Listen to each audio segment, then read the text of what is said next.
Hello, welcome to my video number 3, Art for Mental Wellbeing. Today I'm going to show you how to make a traditional mandala in black and white on paper. This is my finished mandala, so I'm going to show you how to make something similar to this, but it will be different because it will be individual to you. So the aim of the project is to create a sense of calm while you focus on the detail of creating your mandala. It can help shut out unwanted thoughts and give you a break from any worries that you may have. A mandala comes from the Sanskrit word for circle and refers to a sense of wholeness. It's been used by Native Americans, Buddhists, Hindus, and is used in yoga and meditation. The symbols can mean lots of different things to different cultures and religions, and we're going to use symbols that have meanings to us. So they'll be different for all of you that create them. I looked up a few images on the internet, so these are some examples of different symbols and images that I found, and then these are how they've been put into various different mandalas. It's quite useful to have a scrapbook or a notebook just to put all your ideas down and keep them all safe in one place. One of the things that I was going to say was that in Tibet, mandalas are made of sand, which take weeks apparently to create. And then after they've done this amazing piece of artwork, they destroy it, which is to highlight that nothing is permanent. And that could be quite a useful thought, particularly if we're having a challenging time ourselves. So the thing that you're going to need, or materials that you're going to need to create this mandala, are some pencils, or a pencil. The harder the pencil, the better. So what have I got here? 5B is really black and smudgy and isn't what you're going to need. You're better off having something that is an HB or above. But any pencil will do. You're going to need some black pens. I got these very cheaply off the internet, and they're all different size nibs, which is useful. But if you haven't got those, a black felt pen or a biro or a gel pen, any of those will do.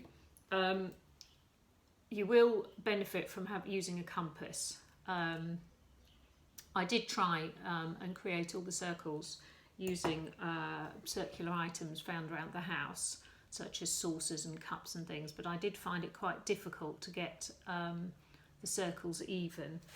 Pencil sharpener, probably quite useful, and also a rubber, because you will make some mistakes. So the first thing to do is to decide on the symbols and images that you want to use, and then begin to create your calming space within which you're going to create your mandala. So you might like to think about putting some music on. Probably important to find a peaceful space in your home where you're not going to be interrupted. You might want to put some aromatherapy oils in a burner or a diffuser. Or you might want to have a scented candle. Quite important to have some good light as well, because it is quite fine work. And you might want to get yourself a cup of tea, because you're probably going to be doing this for quite some time. So the first thing to do is to draw your circles with your compass. And it doesn't matter where they are, they don't have to be even. And it doesn't matter how many you have. The next thing, after you've done that, is to get, I didn't say about a ruler, probably important to have a ruler, and a clear one is useful as well. So the next thing is to cut your circles up, first of all in half, then in quarters, and then just keep on doing it. And what I found was that the more lines you did, the easier it is to keep a even mandala. The next thing I did was have a little practice, and I had a look at all the symbols that I found and chose the ones that I liked, and then disregarded the ones that, or discarded the ones that I wasn't so keen on. So the next thing is to draw your mandala out in pencil. So this is my finished piece. It doesn't have to be perfect, and the good thing is it's in pencil, so you can rub it out. So this is my pencil version, and as you can see, I've still got the lines chopping it up into half and quarters and so on. The next thing is to get your black pens, and I had a little practice, just had a little feel for what these pens were going to be like and the different thicknesses. So if you can get black pens of different thickness, that would be really useful, and it just adds a little extra dimension to your image. So the next thing is to draw up your image in black in the pens, and as you can see, I haven't quite rubbed out the pencil markings here, and it does change it actually when you do rub it out. So this is after I've rubbed it out, and you can see that it's beginning to take shape.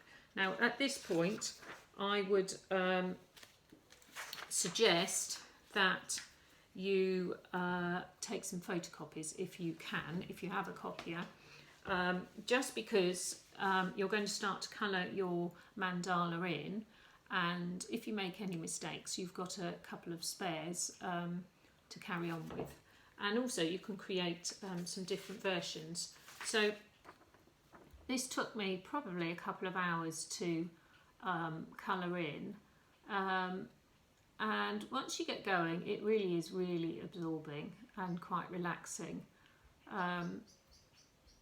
So that's the finished version, and what I did was when I said about photocopying before you colour it in black, it also gives you an opportunity if you want to add some colour. So this is a coloured version that I've begun, and it creates if you put the two together you can see it creates a very different feel. So as I was doing it I wrote down some tips that I thought might be useful. Definitely look on the internet. Draw lots of lines. When you do your initial circle, I would suggest that you draw lots and lots of lines, because the more, I'm just trying to find this one here, probably even do more lines than that. The more lines you've got, the more even your mandala is going to be, and the more you repeat patterns that you can do easily. When you're colouring in and drawing your mandala, I suggest that one of the things that I found useful to do was to stick to one pattern at a time. So if you're doing the stripes, do the stripes all the way around, and don't cut from one pattern to another, because you then get a bit confused. When you're colouring it in, what I found was that it was quite useful to just keep turning the page as I was colouring in, and then I got even colouring, and also when I was drawing it I found it useful to just keep turning the page, and just do one section at a time, which makes it a little bit less overwhelming, as is often the case in life. Just think about it a little bit at a time rather than thinking about the whole thing all in one go. And as I said before, decide on a few patterns before you start. you know, whether they're leaves or hearts or circles or lines, just so that you've got a good starting point. So there are a few tips to help you with your mandala. I really hope that you've enjoyed this video, and that even more so that you enjoy creating your mandalas and that you find it quite a calming process. And just remember, it doesn't have to be perfect, it's the process that's important. So keep well, keep happy and keep creating art, and I'll see you next time for our next project. Take care, bye.